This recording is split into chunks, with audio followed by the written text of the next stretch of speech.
So teach us to count our days that we may gain a wise heart. So last month, I spent 2 days in the Shenandoah Valley at a bed and breakfast in Bath County. It's about 3.5 hours from Springfield. And after a stormy night, it was so clear and sunny for driving toward the Blue Ridge Mountains. The leaves of the trees were just beginning to change and were turning red and yellow, but they were still mostly green because of the warm autumn days that we've had this year.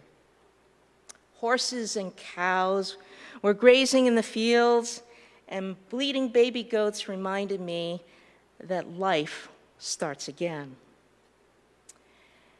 The Cowpasture River was running high, but it was still safe for kayaking in the late afternoon. And hiking in one of the trails, I saw the Tin Man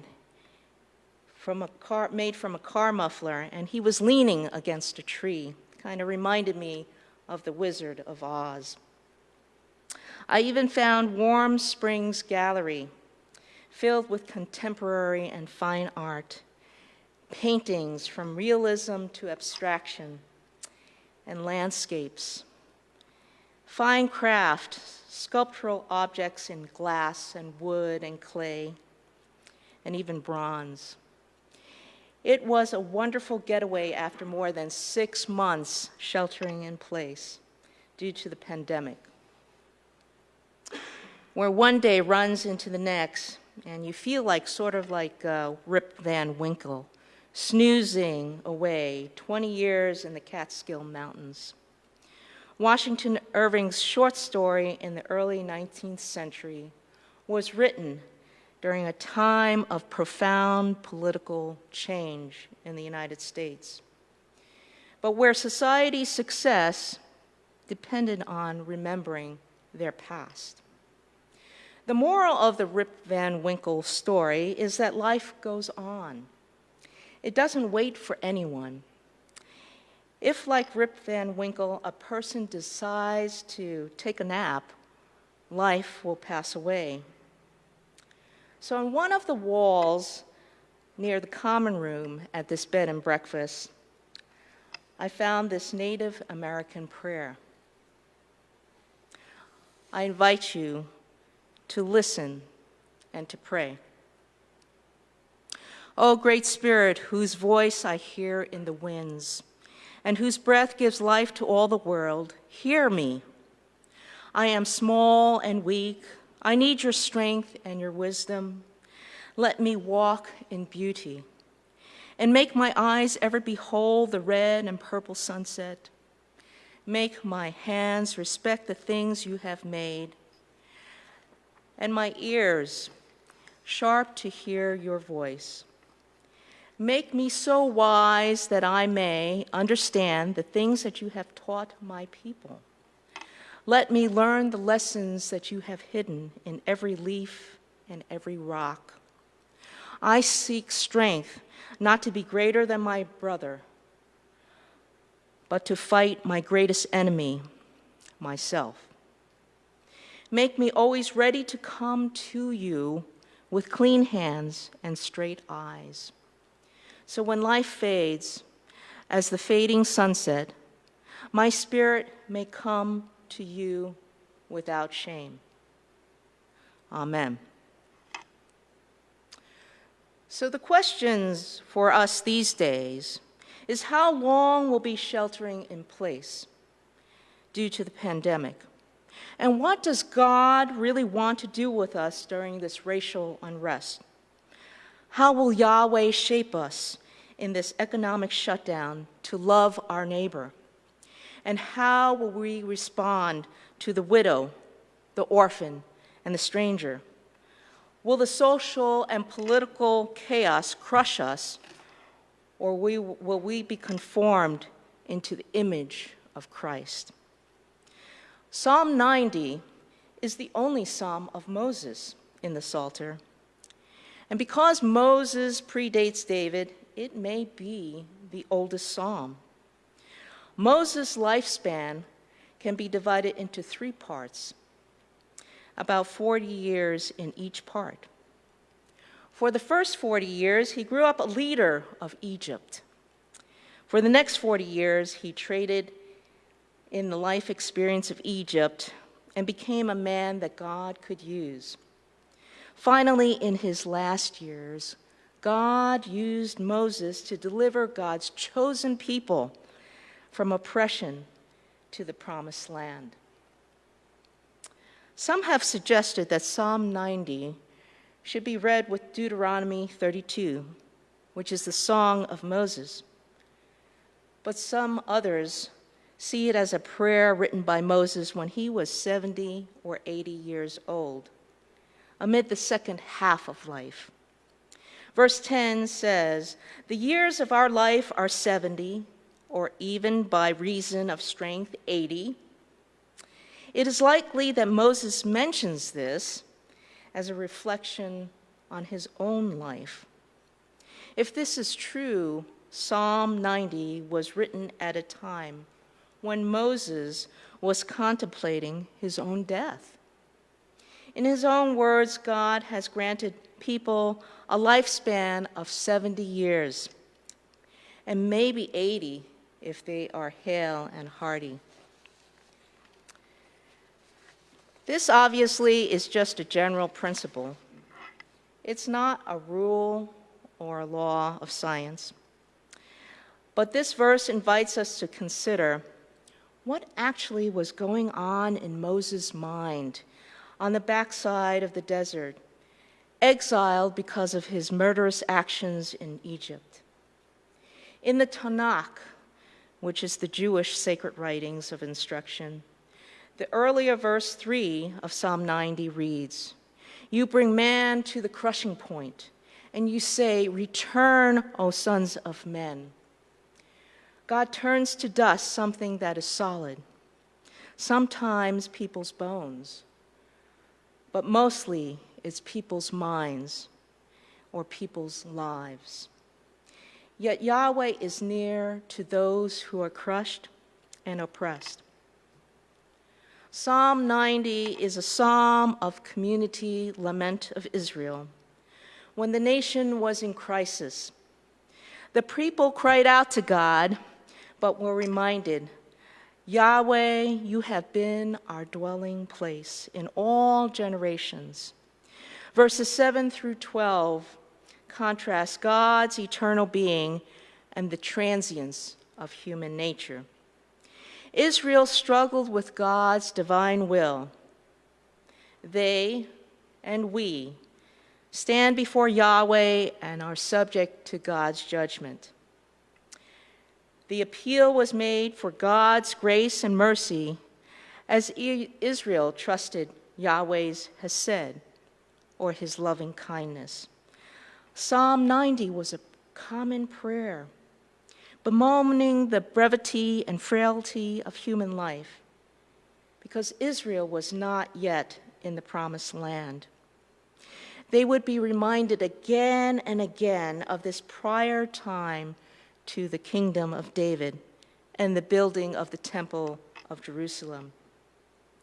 Memories of trouble and woe always served as the background of petitions for future hope, of thriving under divine protection. Psalm 90 of a community of lament is preceded actually by Psalm 88 of individual lament. It's so gloomy and angry that there is no shift to thanksgiving or a vow of praise. It is the least read of all the Psalms. Forsaken is the last word in Psalm 88, making it sometimes used as a post-Holocaust expression. My atheist Jewish friend continues to always ask me, where was God during the Holocaust? She rejects the idea of covenant and election. Because if this were true, God would have been involved in everything. Both of her parents suffered in the concentration camps, where 6 million Jews died. Many kept the faith. God was there during the Holocaust, just as he was there for Job. God was present even as Jesus suffered and died on the cross. But what about today?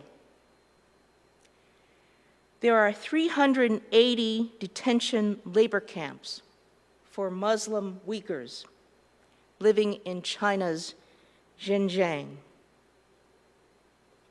The roundup of Uyghur elite began in 2018 to institute a modern-day slavery, to produce 80 global brands. And this is according to Nori A. Turkel, who sits on the U.S. Commission of International Religious Freedom. Turkel suggests the motivation of the Han Chinese persecuting the Muslim Uyghurs is racism or ethnic cleansing. In the past, the U.S. led by example. But in these days of racial unrest, the leadership has lost its moral authority, says Turkel. Closer to home, how is God teaching us to number our days with our neighbors? Listen to this parable of the red marbles. The author is unknown. During the waning years of the Depression in a small southeastern Idaho community, I used to stop at Mr. Miller's roadside stand for farm fresh produce. Food and money were still extremely scarce, and bartering was used extensively. One particular day, Mr. Miller was bagging some early potatoes for me. I noticed a small boy. He was delicate of bone and frame. Ragged but clean, he hungrily eyed a basket of freshly picked green beans. I paid for my potatoes, but was also drawn to the display of fresh green peas. And pondering the peas, I couldn't help overhearing the conversation between Mr. Miller and the ragged boy near me. "Hello, Barry. How are you today?" "Hello, Mr. Miller. Fine, thank you very much. Admiring those peas. They sure look good." "They are good, Barry. How's your ma?" "Fine, getting stronger all the time." "Good. Anything I can help you with?" "No, sir. Just admiring those peas. Would you like to take some home today?" "No, sir. Got nothing to pay for them." "Well, what have you to trade with me for some of these peas?" "All I got's is my prize marble here." "Is that right? Let me see it. Here it is. She's a dandy." "I can see that.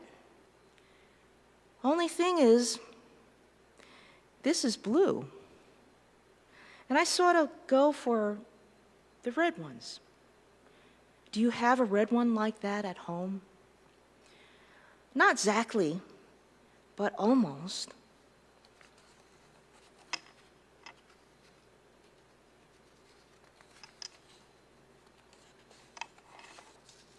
"Tell you what,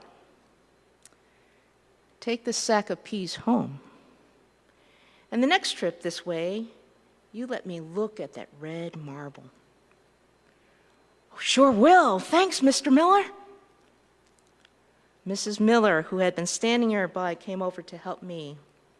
And with a smile, she said, "There are 2 other boys just like him. All 3 of them are in very poor circumstances. And Jim just lets them bargain with him for the peas and the apples and the tomatoes. And when they come back with their red marbles, as they always do, he decides he doesn't like the red one either.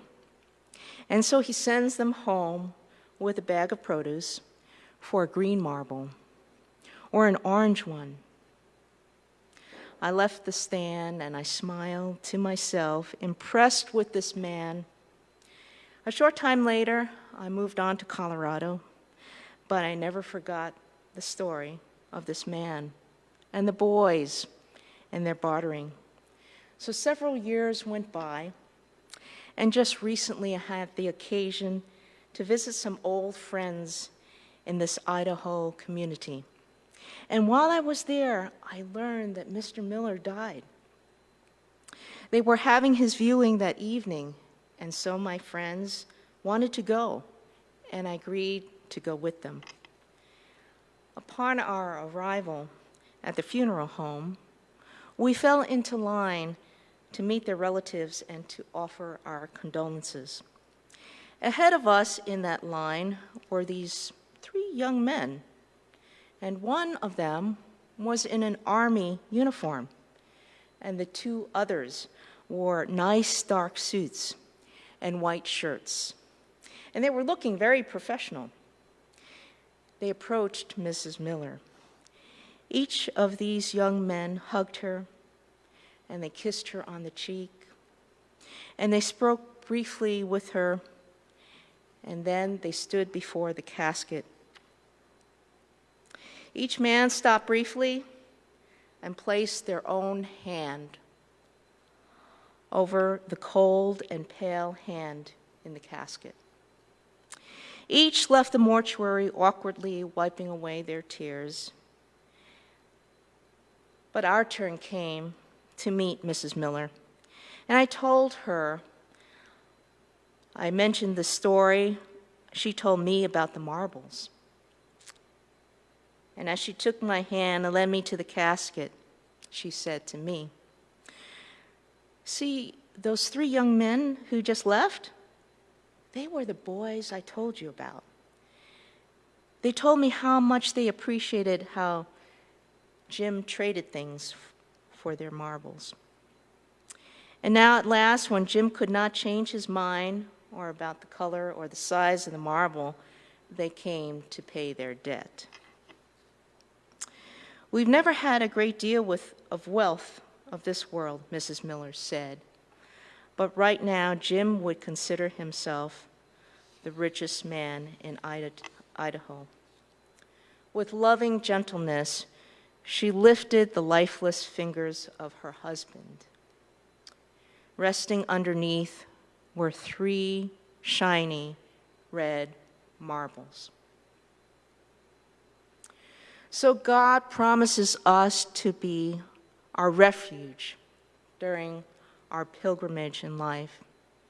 Yahweh urges us to take care of our fellow travelers, our neighbors. There is no escaping God's wrath for sin except in Jesus. We are more than conquerors over death. We cannot know what tomorrow will bring, and so we dedicate each day to the Lord. The last verse of Psalm 90, verse 17, reads like this: "Let the favor of the Lord our God be upon us, and prosper us for the work of our hands." Oh, prosper the work of our hands. Amen.